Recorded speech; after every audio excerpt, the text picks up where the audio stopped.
നമ്മളെല്ലാവരും പ്രതീക്ഷിച്ചതുപോലെ ബീഹാർ തെരഞ്ഞെടുപ്പിൽ കോൺഗ്രസ് പാർട്ടിയുടെ പ്രകടനം മുൻ നിയമസഭാ തെരഞ്ഞെടുപ്പുകളേക്കാൾ വളരെ മോശമായിരിക്കുകയാണ്. 2020 നിയമസഭാ തെരഞ്ഞെടുപ്പിൽ മഹാസഖ്യത്തിനോടൊപ്പം മത്സരിച്ചപ്പോൾ കോൺഗ്രസ് 19 സീറ്റുകൾ നേടിയിട്ടുണ്ടായിരുന്നു. ഇത്തവണ 61 മണ്ഡലങ്ങളിൽ പോരാടിയിട്ടും അതിൽ 5 സീറ്റുകൾ മാത്രമേ അവർക്ക് നേടാൻ സാധിച്ചിട്ടുള്ളൂ. അതായത് മുൻ തെരഞ്ഞെടുപ്പിൽ നേടിയതിൻ്റെ പകുതി സീറ്റുകൾ പോലും നേടാൻ കോൺഗ്രസിന് കഴിഞ്ഞിട്ടില്ല. ബീഹാറിൻ്റെ രാഷ്ട്രീയ അടിത്തറയിൽ കാലുറപ്പിക്കാൻ ശ്രമിക്കുന്ന കോൺഗ്രസിന് ഇത് വലിയ തിരിച്ചടി തന്നെയാണ്. സീറ്റ് വിഭജനത്തിൽ കോൺഗ്രസ് തഴയപ്പെട്ടുവെന്ന് നിസ്സംശയം പറയാം. മഹാസഖ്യത്തിൻ്റെ സീറ്റ് വിഭജനത്തിൽ മുൻ തെരഞ്ഞെടുപ്പിനേക്കാൾ 9 സീറ്റുകൾ കുറവാണ് കോൺഗ്രസിന് ലഭിച്ചത്. കഴിഞ്ഞ തെരഞ്ഞെടുപ്പിൽ കോൺഗ്രസ് 70 സീറ്റുകൾ നേടിയിട്ടുണ്ടായിരുന്നു. എന്നാൽ ഇത്തവണ അവർക്ക് 61 സീറ്റുകൾ മാത്രമേ ലഭിച്ചുള്ളൂ. ഈ 61 സീറ്റുകളിൽ 9-ൽ കോൺഗ്രസും സഖ്യകക്ഷികളായ RJD, CPI, VIP എന്നിവരും ഉൾപ്പെടുന്നുണ്ട്. അതായത് സൗഹൃദ പോരാട്ടം. മഹാസഖ്യത്തിനുള്ളിലെ ഈ ഉൾപോര് ഭരണകക്ഷിക്ക് ഗുണം ചെയ്യുമെന്ന് ഉറപ്പായിരുന്നു. BJPയെ പരാജയപ്പെടുത്താൻ പ്രതിപക്ഷ പാർട്ടികൾ തന്നെ മഹാസഖ്യം രൂപീകരിച്ചു. പരസ്പരം സ്ഥാനാർത്ഥികളെ നിർത്തി. ഒടുവിൽ സ്വയം അട്ടിമറിച്ചു. BJPയെ പരാജയപ്പെടുത്തുന്നതിന് പകരം അവർ സ്വയം പരാജയപ്പെടുത്തിയെന്ന് വേണം പറയേണ്ടത്. ബീഹാർ തെരഞ്ഞെടുപ്പിലെ പ്രധാന മത്സരം NDAയും മഹാസഖ്യവും തമ്മിലായിരുന്നു. കോൺഗ്രസ് പാർട്ടിയും രാഷ്ട്രീയ ജനതാദളും മഹാസഖ്യത്തിലെ മറ്റൊരു പ്രധാന കക്ഷിയായിരുന്നു. ഇത്തവണ ബീഹാർ തെരഞ്ഞെടുപ്പിൽ കോൺഗ്രസ് പാർട്ടി വളരെ അഭിലാഷത്തോടെയാണ് പ്രവർത്തിച്ചിരുന്നത്. 2020 തെരഞ്ഞെടുപ്പിൽ കോൺഗ്രസിൻ്റെ പ്രകടനം ദയനീയമായിരുന്നു. ഒരുപക്ഷെ ഇത് മെച്ചപ്പെടുത്താനും ബീഹാറിൽ പുതിയൊരു പിന്തുണ അടിത്തറ കെട്ടിപ്പടുക്കാനുമായി ബീഹാർ നിയമസഭാ തെരഞ്ഞെടുപ്പ് പ്രഖ്യാപിക്കുന്നതിന് മുൻപ് സെപ്റ്റംബറിൽ രാഹുൽ ഗാന്ധി വോട്ടർ അവകാശ യാത്ര ആരംഭിച്ചു. പ്രത്യേക തീവ്ര പരിഷ്കരണ വോട്ടർ പട്ടികയിലെ കൃത്രിമത്വവും വോട്ട് മോഷണവും ഉയർത്തിക്കാട്ടുന്നതിനായിരുന്നു ഇത്. ഈ യാത്രക്കിടെ രാഹുൽ ഗാന്ധി ആത്മവിശ്വാസവും പ്രകടിപ്പിച്ചു. പതിറ്റാണ്ടുകൾക്ക് ശേഷം ബീഹാറിൽ കോൺഗ്രസ് അധികാരത്തിൽ തിരിച്ചെത്തുമെന്ന് വരെ തോന്നി.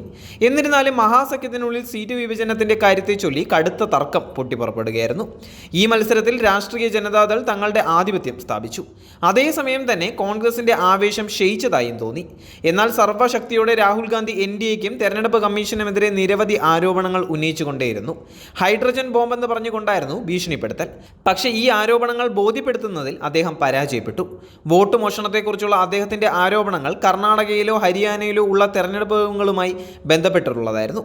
ഈ ആരോപണങ്ങൾക്ക് ബീഹാറി വോട്ടർമാരുമായി നേരിട്ട് ബന്ധപ്പെടാൻ കഴിഞ്ഞില്ല.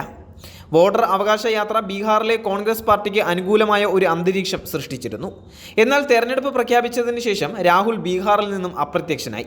അദ്ദേഹത്തിൻ്റെ പ്രസ്ഥാനത്തിന് ശക്തി പ്രാപിക്കുകയും പൊതുജനങ്ങളിൽ നിന്ന് നല്ല പ്രതികരണം ലഭിക്കുകയും ചെയ്തപ്പോൾ അദ്ദേഹം ഒരു വിദേശ യാത്രയ്ക്ക് അങ്ങ് പോയി. ഭരണകക്ഷി മാത്രമല്ല, കോൺഗ്രസ് സഖ്യകക്ഷിയായ RJDയും ഇത് മുതലെടുത്തു. കൂടാതെ SIRലെ ക്രമക്കേടുകളെക്കുറിച്ചുള്ള രാഹുലിൻ്റെ ആരോപണങ്ങൾ NDA പാർട്ടികൾ തള്ളിക്കളഞ്ഞു.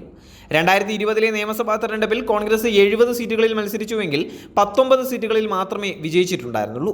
അവരുടെ സ്ട്രൈക്ക് റേറ്റ് 27.14%, വോട്ട് ഷെയർ 9.48%. മുൻപ് 2015 കോൺഗ്രസ് മഹാസഖ്യത്തിൻ്റെ ഭാഗമായിരുന്നു.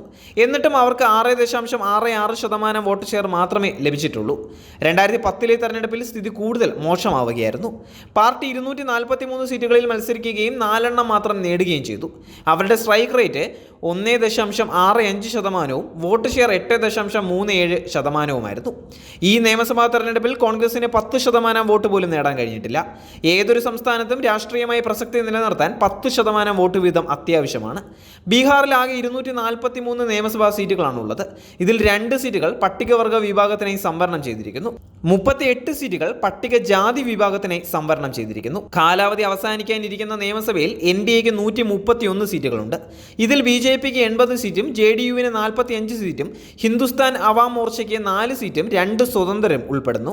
മറുവശത്ത് മഹാസഖ്യത്തിന് 111 സീറ്റുകളുണ്ട്. ഇതിൽ RJDക്ക് 77 സീറ്റും കോൺഗ്രസിന് 19 സീറ്റും CPIയും MLനും 11 സീറ്റും CPIക്ക് 2 സീറ്റും CPIക്ക് 2 സീറ്റും ഉൾപ്പെടുന്നുണ്ട്.